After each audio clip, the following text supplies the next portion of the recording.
خلیفہ ثانی حضرت عمر فاروق رضی اللہ تعالی عنہ کے حالات زندگی اور سیرت پر پروگرام سنیے۔ فاروق اعظم، تحریر شمس العلماء علامہ شبلی نعمانی، پروڈیوسر عرفان بھٹی۔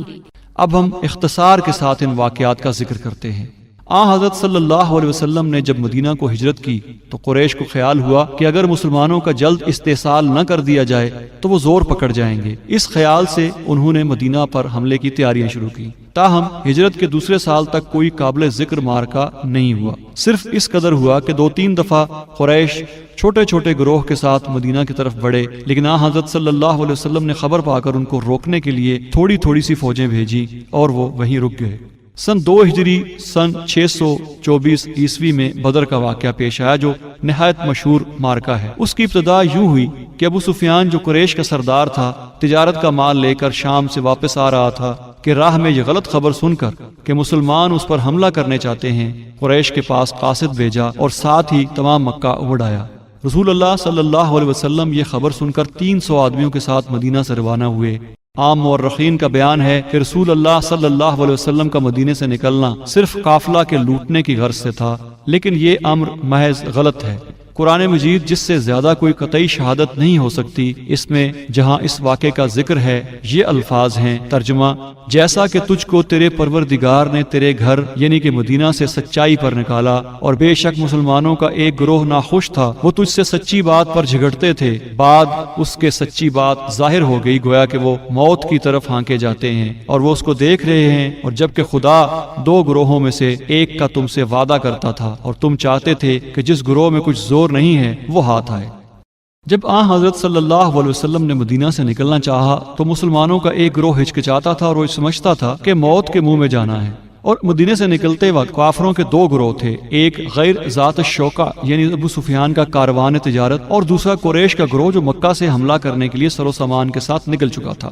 اس کے علاوہ ابو سفیان کے قافلے میں 40 آدمی تھے اور حضرت صلی اللہ علیہ وسلم مدینے سے 300 بہادروں کے ساتھ نکلے تھے۔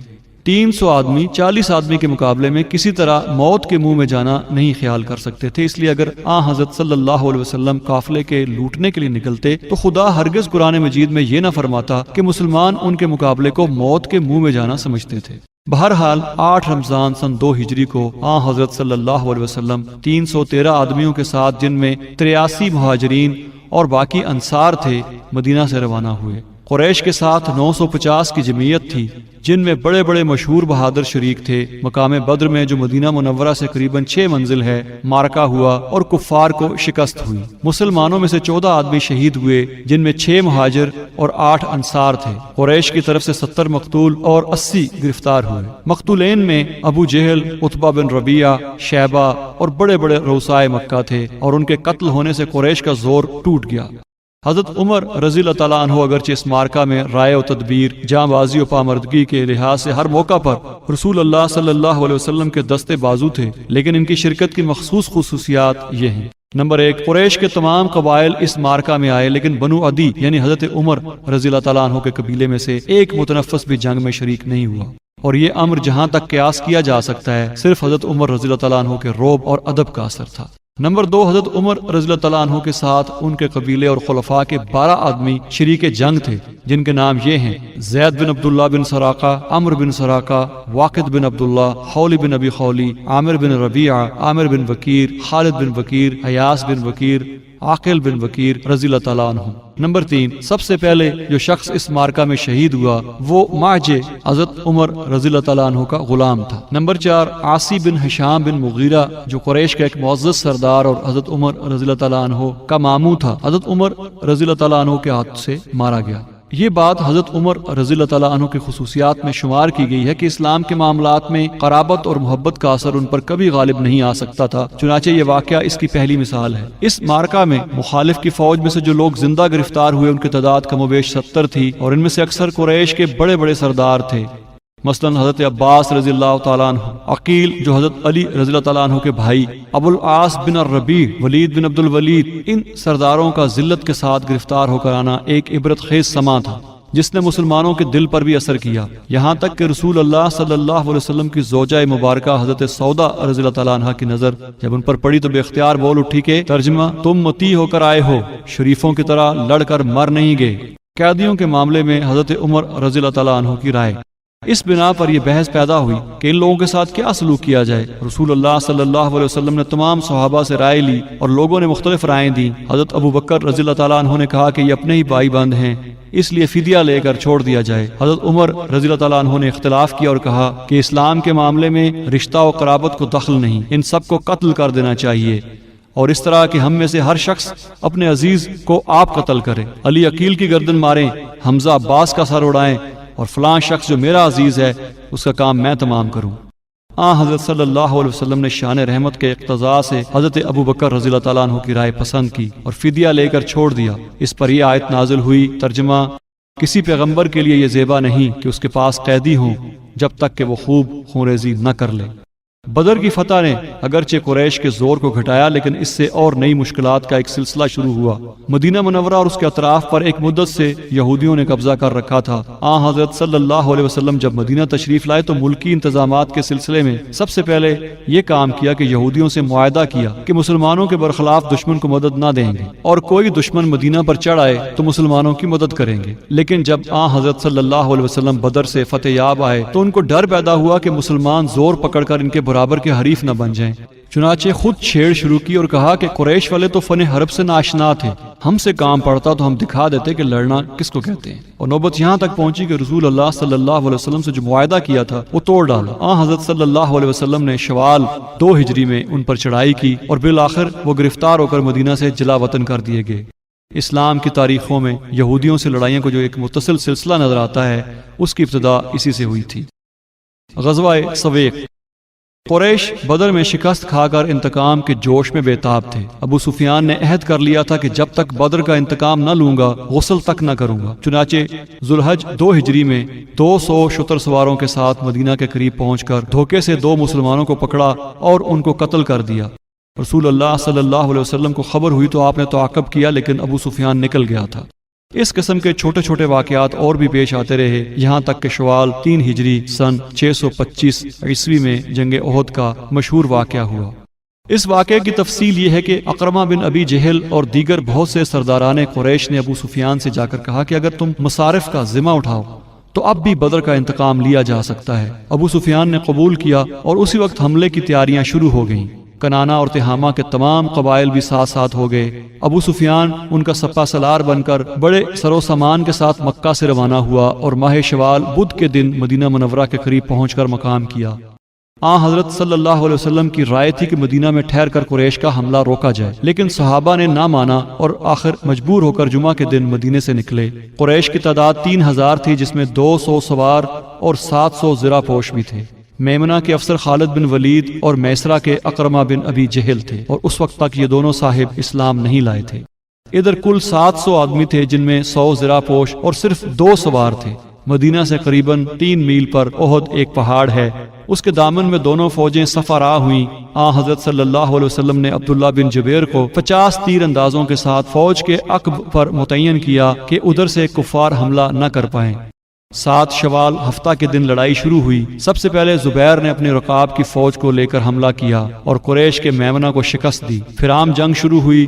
حضرت حمزہ رضی اللہ تعالیٰ عنہ، حضرت علی رضی اللہ تعالیٰ عنہ، ابو دجانہ رضی اللہ تعالیٰ عنہ دشمن کی فوج میں گھس گئے اور ان کی صفیں الٹ دیں۔ لیکن فتح کے بعد لوگ غنیمت پر ٹوٹ پڑے۔ تیر اندازوں نے سمجھا کہ اب مارکا ختم ہو چکا ہے، اس خیال سے وہ بھی لوٹنے میں مصروف ہو گئے۔ تیر اندازوں کا ہٹنا تھا کہ خالد نے دفعتاً عقب سے بڑے زور و شور کے ساتھ حملہ کیا۔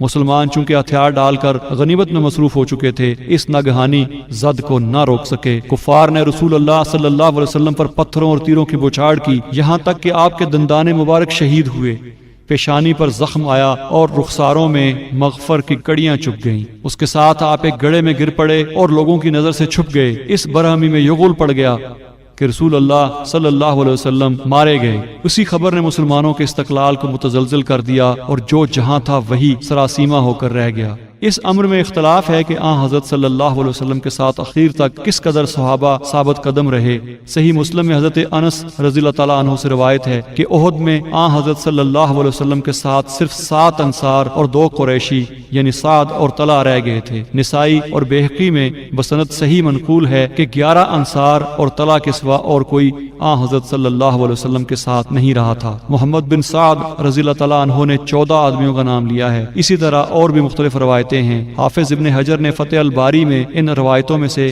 اس طرح تطبیق دی ہے کہ لوگ جب ادھر ادھر پھیل گئے تو کافروں نے دفعتاً عقب سے حملہ کیا اور مسلمان سراسیمہ ہو کر جو جہاں تھا وہ وہیں رہ گیا۔ پھر جس طرح موقع ملتا گیا لوگ آن حضرت صلی اللہ علیہ وسلم کے پاس پہنچتے گئے۔ تمام روایتوں پر نظر ڈالنے سے معلوم ہوتا ہے کہ جب آن حضرت صلی اللہ علیہ وسلم کی شہادت کی خبر مشہور ہوئی تو کچھ تو ایسے سراسیمہ ہوئے کہ انہوں نے مدینہ آ کر دم لیا۔ کچھ لوگ جان پر کھیل کر لڑتے رہے کہ رسول اللہ صلی اللہ علیہ وسلم کے بعد جینا بیکار ہے۔ بعضوں نے مجبور مایوس ہو کر سپر ڈال دی کہ اب لڑنے سے کیا فائدہ۔